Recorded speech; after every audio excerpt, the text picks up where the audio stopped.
കോട്ടയത്ത് യുവതിക്ക് ഭർത്താവിന്റെ ക്രൂരമർദ്ദനം. ശരീരമാസകലം പരിക്കേറ്റ കുമാരനെല്ലൂർ സ്വദേശി രമ്യ ചികിത്സ തേടി. ഭർത്താവ് ജയൻ ഒളിവിലാണ്. അയാൾ എന്നെ നിലത്ത് വലിച്ചഴച്ച് എൻ്റെ മുഖത്തും മൂക്കിനും വായ്ക്കും എല്ലാം ഇടിച്ച് എൻ്റെ തൊണ്ടയും പെടലി എല്ലാം കൂടെ ചേർത്ത് പിടിച്ചിട്ടാണ് എൻ്റെ തലയെല്ലാം ഭിത്തിക്കിട്ടിട്ട് ഇടിച്ച് പിന്നെ എന്നെ നിലത്തൂടെ വലിച്ചുകൊണ്ട് പോയി അവിടെ കൊണ്ട് താഴെ വെക്കുമ്പോൾ എൻ്റെ മൂക്കിനകത്തുനിന്ന് ഒരു പൈപ്പ് പൊട്ടുന്നത് പോലെയാണ് ബ്ലഡ് ചാടുന്നത് കണ്ടിട്ടും കണ്ടിന്യൂസ് ആയിട്ട് ഇടി തുടർന്നുകൊണ്ടേയിരുന്നു. പിന്നെ എൻ്റെ പുറം, എൻ്റെ ബാക്ക് എല്ലാം ഇട്ടുന്നത്, എൻ്റെ കാലിന് കടി, അതെല്ലാം അയാൾ ചെയ്യുന്നുണ്ട്. എന്നിട്ട് ലാസ്റ്റ് ആ നിലത്ത് കിടക്കുന്ന ബ്ലഡ് എല്ലാം കൂടെ അയാളൊരു തോർത്തിൽ പിഴിഞ്ഞിട്ട് രസിക്കുക. അയാൾ പറയുന്നത്, നീ ഇനി പുറം ലോകം കാണത്തില്ല എന്ന്. പുറം ലോകം നിന്നെ ഞാൻ കാണും. ജോസി ബാബു വിവരങ്ങളുമായി കോട്ടയത്ത് നിന്ന്. ജോസി, എന്താണ് ഈ സംഭവം? ഇയാൾ എവിടെ?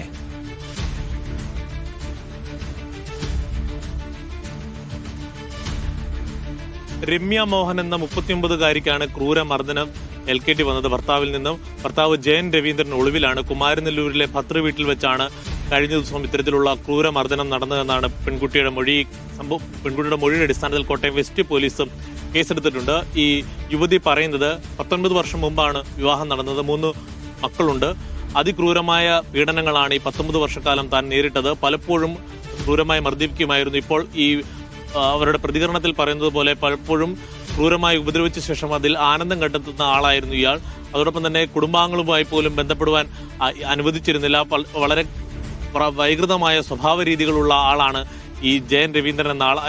ആ നിലയ്ക്കുള്ള പെരുമാറ്റമായിരുന്നു കഴിഞ്ഞ നാളുകളായി താൻ അനുഭവിച്ചിരുന്നത്. മക്കളെ ഓർത്ത് മാത്രമാണ് ഇതെല്ലാം സഹിച്ചു നിന്നത്. പക്ഷേ ഏറ്റവും ഒടുവിൽ നടന്ന സംഭവം അത്രത്തോളം സഹിക്കാൻ പറ്റാത്തതുകൊണ്ടാണ് താൻ പുറത്തു പറഞ്ഞതും പോലീസിൽ കേസ് കൊടുത്തതും എന്നുള്ള കാര്യമാണ് ഈ യുവതി പറഞ്ഞത്. എന്തായാലും ഈ സംഭവവുമായി ബന്ധപ്പെട്ടുകൊണ്ട് ഇപ്പോൾ പ്രാഥമിക അന്വേഷണം നടത്തി ഇപ്പോൾ FIR രജിസ്റ്റർ ചെയ്തിട്ടുണ്ട് കോട്ടയം വെസ്റ്റ് പോലീസ്. ഗാർഹിക പീഡനം അടക്കമുള്ള വകുപ്പുകൾ കൂടി ചുമത്തും എന്നാണ് പോലീസ് ഇപ്പോൾ പറഞ്ഞിരിക്കുന്നത്. ഈ ജയൻ രവീന്ദ്രൻ ഒളിവിലാണ്. നേരത്തെ വിദേശത്തായിരുന്നു ഇവരൊരുമിച്ച് താമസിച്ചിരുന്നത്. പിന്നീട് നാട്ടിലെത്തി കുടുംബമായി താമസിക്കുകയാണ്. ഇതിനിടയിലാണ് ഇത്തരത്തിലുള്ള പീഡനങ്ങൾ ഈ യുവതിക്ക് നേരിടേണ്ടി വന്നത്. എന്തായാലും മനസാക്ഷിയെ നടുക്കുന്ന ക്രൂര പീഡനമാണ് രമ്യ മോഹൻ എന്ന 39-കാരി ഏൽക്കേണ്ടി വന്നത്.